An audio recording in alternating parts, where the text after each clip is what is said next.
رنگ اور نسل کی قیمت نہیں دیکھی جاتی تو جان کو حیرتی آنکھوں سے نہ دیکھو یوسف، جان کو حیرتی آنکھوں سے نہ دیکھو یوسف، دل کے بازار میں صورت نہیں دیکھا، جان کو حیرتی آنکھوں سے نہ دیکھو یوسف، دل کے بازار میں صورت نہیں دیکھی جاتی۔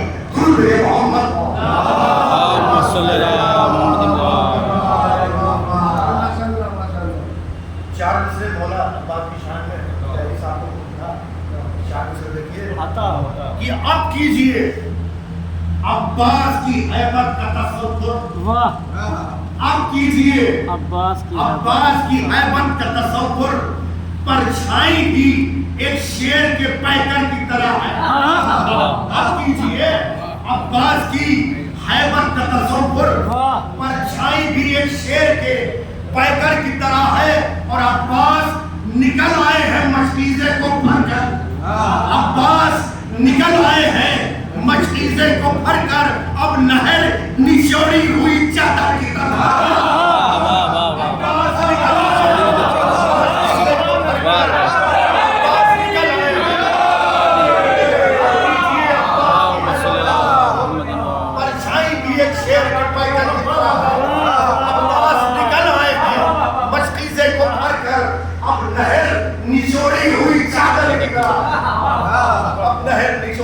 چادر کی طرح دور بھی محمد صلی اللہ ایک مطلب ایک شیر سمات فرمائے کہ امام باڑوں کو جب ہم سوار لیتے ہیں، امام باڑوں کو جب ہم سوار لیتے ہیں، پیغمبروں کو زمین پر اتار لیتے ہیں، پیغمبروں کو زمین پر اتار لیتے ہیں۔ اور شیر دیکھیے کہ پیغمبروں کو زمین پر اتار لیتے ہیں، اور بس ایک رات کی مہلت بہت ہے ان کے لیے، بس ایک رات کی مہلت بہت ہے ان کے لیے، یہ ایک رات میں مجرم سدھار لیتا ہے، یہ ایک رات میں بس ایک رات کی مہلت بہت ہے ان کے لیے، یہ ایک رات میں مجرم سدھار لیتے ہیں۔ درود بھیجئے محمد صلی اللہ محمد وآلہ محمد۔ ایک مرتبہ چار پانچ شیر بولتے ہیں، ایک مرتبہ اور درود بھیجتے ہیں، صلی اللہ محمد وآلہ محمد۔ اب ایسے کہ حر نے وہیں پہ رکھ دیا خیمہ سمیٹ کے، ردیف ہے سمیٹ کے، کہ حر نے وہیں پہ رکھ دیا خیمہ سمیٹ کے، دنیا کے منہ پہ مارتی دنیا سمیٹ کے، دنیا کے منہ پہ مارتی، وہیں پہ رکھ دیا خیمہ سمیٹ کے، دنیا کے منہ پہ مارتی دنیا سمیٹ کے، تو پابندیوں میں رہ نہیں سکتی ہے کربلا، پابندیوں میں رہ نہیں سکتی ہے کربلا، اتنا کھلے گی رکھو گے جتنا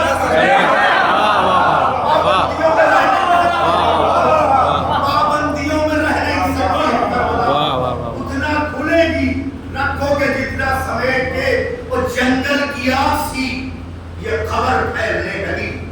دوسرا مصرع دیکھیے کہ جنگل سیاسی یہ خبر پھیلنے لگی، ارے دریا کو لے گیا کوئی پیاسا سمیٹ، جنگل سیاسی یہ خبر پھیلنے لگی، دریا کو لے گیا کوئی پیاسا سمیٹ کے۔ اور شعر خاص طور سے ذرا دیکھیے کہ مجھے بھی پسند ہے کہ دریا کو لے گیا کوئی پیاسا سمیٹ کے، اس کی ہنسی بھی حملہ غازی سے کم نہ تھی، اس کی ہنسی بھی حملہ غازی سے کم نہ تھی، مضمون تو طویل تھا لکھا سمیٹ طویل تھا، حملہ غازی سے کم نہ تھا، اس کی ہنسی بھی حملہ غازی سے کم نہ تھی، مضمون تو طویل تھا لکھا سمیٹ کے، مضمون تو طویل تھا لکھا سمیٹ کے۔ اور شعر دیکھے کہ مشکیزہ اس کو بھرنا تھا، ورنہ علی کا شعر، مشکیزہ اس کو بھرنا تھا ورنہ علی کا شعر، ارے لشکر پہ پھینک دیتا وہ دریا سمیٹ،